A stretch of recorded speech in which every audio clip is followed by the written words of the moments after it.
Good morning, good morning. I'm going to make a video about fear and how to overcome it a little bit. And I think I'll make a couple videos, but I'm definitely going to at least make one, and I'll make another one later. And I'm making this because I remember when I was younger and I was trying to figure out a way to mentally compartmentalize things and how to overcome my fears. I know when I was going over it, I went on YouTube and looked for random people that just had different perspectives and opinions on it. So that's kind of what I'm doing here. I'm hoping that it'll help somebody somewhere have a new perspective. They're looking for something. They don't even know what they're looking for, but I hope that I'll be able to help someone out there. So to jump right into it, the reason why I'm making this video is, number one, I'm in sales and I call a lot of people that I don't want to call at all. And certain people are either A types that I know are going to stress me out, which is not a bad thing, but it's just a fact. And then there's also, it's a Sunday. So on Sundays, especially on top of every day, I have a practice of cold approach. So if I go to a grocery store, I'll approach somebody, right? If I go to the gym, I'll meet somebody new. If I go to a coffee shop, I have to meet somebody, right? And I made it a standard, which is probably the most stressful thing I ever did in my entire life, which is there's this negotiating that goes on in your head. Let's use the example, the stereotypical one. Meeting a pretty girl. I'm a single guy. I'm in my mid-20s, okay? Whenever we see a pretty girl, right, you negotiate with yourself, oh man, like, I don't know, because of, and you make up all these weird fucking excuses that go on in your head. And I am not immune to those. Anything from, hey man, now that I'm older, I come up with weird ones, but there's always something. Hey man, she's with her friend. Hey man, she just sat down. Hey man, I'm rusty. I haven't done this in a week. I would say something stupid. Hey, what if I accidentally look angry? Like that's when I get a lot. I'm worried I'm gonna look angry to her, right? But the standard I made was that I'm gonna approach everybody. Every time I see one, I have to do it. And it's because I'm making it a habit that there is no ifs, ands, or buts, because it doesn't matter if it's dating, if it's sales, it's a volume game. It's a volume game. You're just going on to the next. And one of the most beautiful things that I've ever noticed in my entire life, which I didn't believe anybody on this, was the more I do, the more I can do. And that I actually really can't get used to this stuff. I really didn't believe anybody. I really didn't. At all. I did not believe I can get used to this stuff. Not even a little bit. Not a chance. When I tell you that sales scared me so much, about a little over a year ago, I literally handed my mother the phone to call the pizza guy. And we still joke about this. That's how scared I was of things, right? And we just joke about that because I'm one of the top sales guys in my company, right? At one of the most elite sales companies in the world. The most elite sales team in the world. I'm the top guy, right? So there are other people as well that are competing with me. I'm not going to throw anybody in the bus. I'm just saying that I'm doing extremely well for myself and I'm growing every day, right? Don't want to start no beef with any of my guys if they watch this. Love you guys.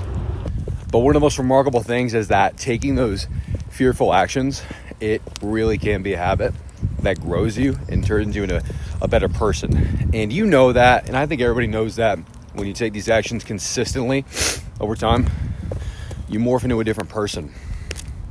And one thing about taking something that you fear, especially when you're older, you'll appreciate this a lot more when you're older, is that it makes you feel something.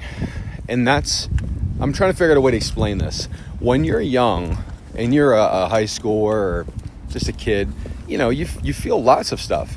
You get anxiety, you get stressed out like everybody else, but things just feel different. It's your childhood. It's a whole subject in and of itself. When you get older, you got to do special stuff to feel something. You got to take ice baths. You have to do intense workouts to shock your nervous system. That's the whole reason why people do drugs. It's because they just, oh man, I just want to feel something. It's the whole reason why people have big goals. That's why people want to be in relationships. It's literally to feel something. The only reason people do anything in life is to feel something. It's like Tony Robbins, I think, is the person that said something like that. We're trying to feel love. We're trying to feel happiness. We're trying to feel joy. We're trying to feel fucking ecstasy from our loved ones. We're trying to feel safety. We're trying to feel all these things. Why do you want money? So you could feel this, or this. That's the only reason that you do anything, is to have a feeling. That is it. Oh, I want to get this big promotion. Why? Because you want to feel power. Because you want to feel, I don't know, maybe someone wants to feel power because they went through something in their childhood. Okay? Whatever. But the point of where I'm going with this, with fear, okay, is that it makes you feel something. You feel aroused, okay? And it has multiple meanings. Don't get weird. You feel aroused when you do something that's very fearful to you, when you actually do it. How you doing? Hi. And saying hi to people, normally causes a lot of anxiety. Man, what the heck is that guy was wearing? He looked like fucking Pinocchio with his socks up to his knees. It was kind of weird, like a ventriloquist or some shit. But anyway, back to the video. But when you are doing sales, or when you are doing cold approaches, and when you do these things, you feel feeling, you feel anxiety, you feel something, right? And it's just energy that's coming out of you, and it doesn't know how to get converted yet. And you should, and you better feel anxiety, and you better feel pressure, and you better feel all those not awkward and terrible emotions. Why? Because you have nothing to compare it to.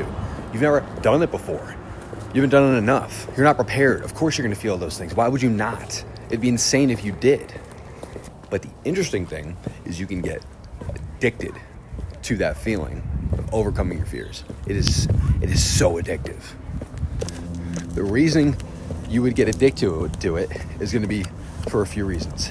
It's a way of you expressing yourself and getting outside of your comfort zone through confronting any form of fear. For me, I'm just talking about any form of social engagements. Social engagements create a lot of fear, anxiety for me. So I do them all the time, consistently. For you, it could be skydiving. It could be, I don't know. The reason you're going to get addicted to it, though, is because you're going to get better at it. It's going to give you a feeling which you can't get anywhere else in life, okay? Unless you face your fear. It's going to give you this opportunity to develop yourself, right? So, let's just use the example of, how to mentally compartmentalize a couple things. I want to go how to mentally compartmentalize it, but I also want to give you an example first. So I'm going to go with the example, then I'm going to go with the compartmentalize. Okay, so the example. Let's imagine you have two individuals that fly up in a helicopter. Okay, we have subject A, subject B. Subject A could care less. They do not care about flying, and they're both going to look around New York City. Subject A does not care. They don't fear flying. They don't worry about it. In fact, they don't really care too much about the experience, right? Oh yeah, whatever. It's another thing. It's like driving in a car. Okay. Subject B, on the other hand, is totally terrified, absolutely petrified. Like just looking at the helicopter, even thinking that potentially he could get inside of it, nonetheless taking off, gives him extreme anxiety, extremely bad. Okay. They both get in the helicopter. They both take off. Okay. Subject A, he's just cruising around the city, looking around. Maybe he gets a little bit bored. Maybe even checks his phone, looks at social media, checks emails, whatever. Okay. Then you have subject B. Subject B is extremely aroused. He's having a panic attack. He's like, oh my God. It's a whole ordeal that he's facing. It's like a whole ordeal. Okay. They both land. Okay. Subject A doesn't really care. He just goes about his day. Nothing really happens. Right? Subject B feels like they just conquered something. Like, oh my God. Like they really just got over something. Like, oh my God. Like something like unblocked. Right? Like this barrier. Does it matter if that example was flying or approaching somebody or calling somebody or whatever? No. The same chemicals are released. The same thing ends up happening. Out of those two people, let me ask you, out of those two people, which person is more likely and actually very probable to become a flight instructor? It's going to be subject B. Why? Because the act of even doing that second thing, to flying, is in of itself a release. It's a release. It's a way to build themselves, to test their mettle, see what they're capable of. They're just addicted to just continuously keep feeling that fear, right? So I want to make that very clear. Like, that person's more likely to go skydiving. They're more likely to do even more and more. That's the reason why people like David Goggins like go in the water, because it just terrifies the heck out of them. Now, you're probably thinking of it from the totally wrong perspective. You're like, oh my God, like fear, like, oh my God, I don't want to do that. I don't do that. That's going to cause me, X, Y, Z and X, Y, Z. I'm going to feel real bad. You're thinking about it from all the wrong ways. It's okay, because you haven't been there enough to know what the positives are going to feel like conquering a big fear. You should be excited. You should be like, oh my God, like I get to conquer a fear. I get to face something head on.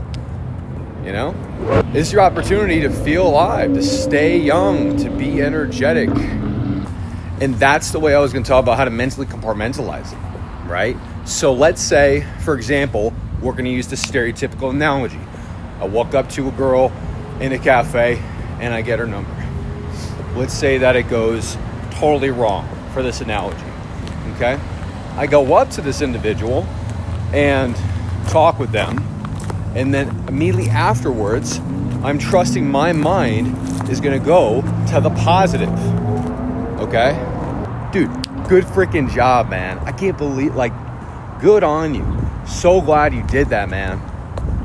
You see, now it doesn't even matter the end result, man. Hey, you're moving to the version of the person that you want to be. Hey, wasn't it funny when that couple looked at you and gave you that weird face? It looked so stupid. They thought you were totally crazy because you were cold approaching and they were like 2 feet away. Man, her friend was like, oh my God, this never happens, right? Like, I go towards that, all right? Compared to any negative, like all those things could be spun negative, okay? Imagine, same example.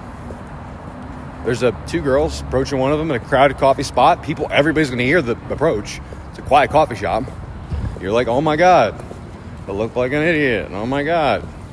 They looked at me like I had 4 heads. Oh my God. And if you have that type of self-talk, of course you're going to hate it, right? But guess what? If you know that you have those natural negative self-talk tendencies, and you want to change it to positive self-talk, what do you think is the way that you do that? You have to go through the situation and afterwards force yourself to have positive self-talk. It's so easy. Well, it's kind of basic. It's not easy, but it actually is kind of easy, to be honest. Another thing as well is thinking what do you want to be known for? How do you want people to view you? When I cold approach, people in a quiet cafe, we're still sticking on that same analogy. And I show zero imperturbability and I'm laughing. And then as soon as I get rejected, I talk to someone right next to them and pretend like nothing happened. What do you think that people think? What do you think that people think that are watching me do that? Oh my God. The amount of confidence and balls, even if some people think this guy is crazy, guess what? When I maintain my positivity and I smile and I think, fuck them, okay? And I keep my positivity, eventually they're conformed. I'm not worried about what they're thinking in that moment. I'm worried about building myself up. Oh man, go Chiefs. I like that shirt. No problem. I don't even know if the Chiefs are a baseball team or a football team or a basketball team. I don't know. Whatever. Doesn't matter. The only other person that was crazy enough to wear jeans today besides for me. Oh, yeah. So you gotta think, how are people gonna view me? How are people gonna remember me? Okay, well, I want people to think, dude, that guy Robert, man, he had such extreme confidence. He had the ability to face his fears head on. He's determined to build himself, and the man who could just face any fear continuously, right? And it helps propel me to action. Absolutely adorable. Man, the dog's pretty adorable too. See what? Look at this. Check it out, right? No response. Who cares, right? So you want to think, okay, how am I going to be viewed as? I want to be viewed as someone who's imperturbable, will always go for his goals, always give a shot, and he's not going to back down. One of the most intriguing things that has happened to me, which was just unbelievable. I did not believe anybody when they said this. I did not believe anybody, okay? Was that I hope I'm not repeating myself in this video, is that the more action I take, the more I'll be able to do. I accidentally messed up the first video, so I don't know if I'm repeating myself. But if I am, so be it. Watch it again. When I take 10 times the amount of action and I make it a standard to just always approach people and always talk to, individuals no matter what, always make that hard call, always do that hard workout, like make it a standard. The most intriguing thing is that after doing that for 6 months straight, every day, it gives me the exact same amount of cortisol or response as if I'm talking to like a close friend, someone that like gives me comfort. Like it doesn't really bother me because I've just found ways to mentally compartmentalize constant extreme rejection. And at the end of the day, everything in life is a numbers and a volume game, and everybody knows that. And if you don't, news up, it's a volume game. Doesn't matter what it is, okay? You just have to know that if you take enough action in the right direction, you will grow as an individual. You will grow, you will be better, and that is one of the most intriguing things that I've ever found out, was that I actually will be better and actually will be the individual that could do this massive amount of action and not feel overwhelmed or whatever burnt out is. How you guys doing? Because burnt out is just like, hey, like I just don't have my goals in mind. That's the only thing. I don't have my goals in mind, and I'm not continuously improving myself. That's all it is. And you do it for a long enough period of time, you're gonna feel like, oh my God, I feel like crap. Because think about it from this perspective, right? Okay. First of all, remember that at the end of the day, when you do all these things, it's gonna be fun. You're gonna feel excited. You're gonna feel confident. You're gonna feel all those good feelings through tackling your fears. They're always gonna come after, right? Never self-negotiate these things. Understand that all these things that you have this, like, maybe you don't have it perfectly in your head, but like a gut feeling. Like, hey man, I have a gut feeling. If I call on that person that I'm so afraid to call on, I'm gonna get money and I'm gonna feel better, right? It's that gut feeling that really, like, you can't fully put into words, but as long as you have a general sense that this is gonna get you in the direction you want, take it. Because that's a habit, is following that slight gut feeling of doing something. Like, for example, YouTube videos, right? I have a slight feeling that this will get me to my goals, right? I have a slight feeling this will help me in the future. I have a slight feeling this will help me. Do I know exactly how? Do I have it mapped out? Did I write like a whole business plan prior to making this video? No. It just comes from the heart. But I'm using speed and I'm just moving in the direction. That speed is what's going to help me. And almost every time I take an action, I think every time, that is going to be good for me. But I fear a little bit, I always feel those good feelings. That's what it's for. And so you just have to know that there's a trust element. There really is a trust. You have to trust me. You got to trust the process. You got to trust that when you do these things that suck and that fear and that like hurt you, that like literally feel like pain, like you're getting punched in the face because of how hard it was to face that fear. And I'm talking one of those like rockin' punches, like one of those like you moved, you hit the ground punch, like it didn't knock you out. You didn't get Mike Tyson, but you definitely got drunk guy from the bar knocked, he fucking knocked you in the ground. All right, you got to know that when you do that enough times, that you're gonna feel nothing eventually. That's gonna feel actually good. It's gonna feel really good, right? Now, after putting myself through such violently large quantities of action consistently, it's a habit. It's just a habit, man. And what's even more interesting is watching the person that I'm developing into. Like all the things I don't even notice are happening, but they're just happening. Like my intensity is getting a little bit more fine-tuned. I'm getting more intense and passionate, able to make better eye contact with people. And I don't feel at all weird about making very long eye contact. It's just like tiny things. Hey man, like I just attack life better. But if you're young, you just got to trust that through going through that process, you're going to end up becoming that guy, right? And you know it. You know it. The reasoning why you're not doing this because it's that lack of extreme clarity. If you wrote down on literally a piece of paper, what would my idol do, right? If I was the guy that was a billionaire, would he be afraid of doing this? If you wrote down those questions, you would do everything that you're doing right now, and you would do it without any question or doubt. Because we all know it.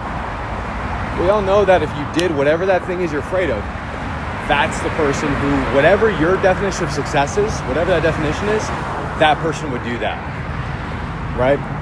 And so literally, you're moving, you're transitioning. Your mindset is transitioning into the individual that is able to do all those things you ever dreamed of. And you're gonna feel all those great negative emotions on the way there. And you got to get really used to it, get really comfortable with it, and you got to move all those uncomfortable emotions faster, not thinking about it. Because the faster you move into them, the faster you're going to get used to it, and you're going to realize that you don't need to think about it.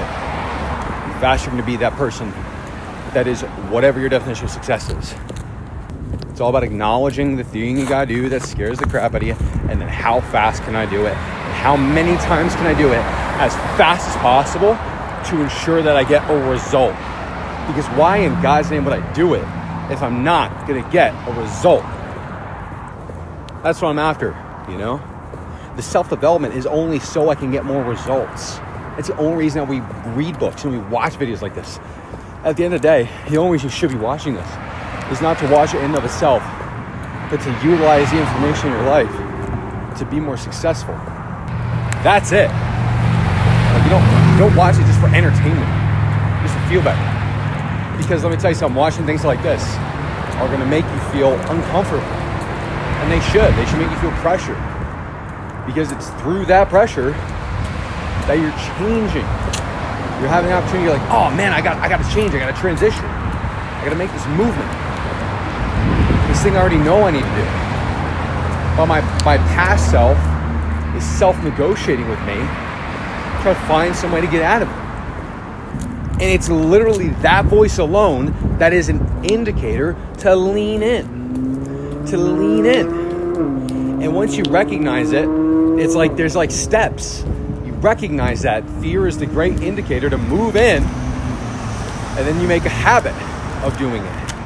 And the habit is slow. You do it every day, every time. What is a habit? How long does it take a habit to form a habit? It takes time. It takes time. It takes a couple weeks. It takes a month. Okay? Well, let me tell you something. If you have a habit of going towards your fear for 30 days, here's what's going to happen. You're not going to burn out and you're not going to die. I promise you. The only thing that's going to happen is you're going to move into the individual that you want to be. And that's where I'm saying the trust factor comes into play. You got to trust yourself trust me that you're going to be a better individual after you do the fearful action. You can trust yourself that when you take it, you're going to talk positively to yourself. Okay? At the end of the day, if there was one thing I could say to younger me about fear that I wish I knew when I was a kid, I wish I had someone that would tell me this when I was a teenager, okay? It would be that you are actually so capable of so much more. And that sounds like that cheesy thing that everybody tells you. But what you realize is when your brain is firing off with cortisol and, you know, all these like crazy things and you're getting the shit scared out of you, you get used to it. You get used to it. You're going to need whatever you want, whatever your desired definition of success is. If you took 10 times that amount of action, you did it every day, and you only try to do, not just things, not just anything, not just to stay busy, right? The needle moving activities. You focus your mind to do needle moving activities, okay? You will get used to it, and you will feel the C word, big C, whoop, comfortable doing it. It'll be a way of life. Billionaires, when they wake up, okay, what do you think a billionaire's routine is? Okay, every single 15-minute increment is completely planned out. Everything from the moment they wake up to the moment they leave the gym, to the moment they go to sleep, to the moment they meditate, to the moment they go to a next appointment, they could go from an extreme negotiation to another extreme negotiation to another heated negotiation to another, okay? And it's back to back to back to back to back, day after day after day. That person woke up, that person was born as a fucking baby. Same as everybody else. They're not born with blue blood, and their brain was not augmented any differently than yours, okay? That person simply put themselves through circumstances. It was taught mental habits frameworks so that way they can cope and be able to do that. They were not able to do it at one point in their life. They were not able to. I don't care who you talk to. I don't care, okay? Even if it was true, let's just for the sake of the conversation, let's say that they were born this way, okay? Able to handle all this stress and appointments. Why would you want to believe that? Even just not believing that gives you strength and the ability to change yourself. So listen, they're not, okay? But they got to continuously put themselves in these fearful situations until they eventually think, why was I even ever perturbed by that? Why was I ever fearful of that? Why did I ever care? Now, I couldn't even imagine living a life that's not intentional, it's not moving me towards my goals, you know. But it's going to take this transition of like, I need to start doing more things I'm afraid of. I need to start moving in this direction, right? Because you're killing your past self. You're literally creating a new you. You're creating a new mindset. All that stuff, okay? So, trust that in the end, it'll all be worth it. You can handle this, and that anything, like, trust me, it's going to all be so worth it. And whatever amount you think it's going to be worth it, it's actually going to be probably 10 times more worth it than you thought. Because you're not thinking big enough yet. So, that's it.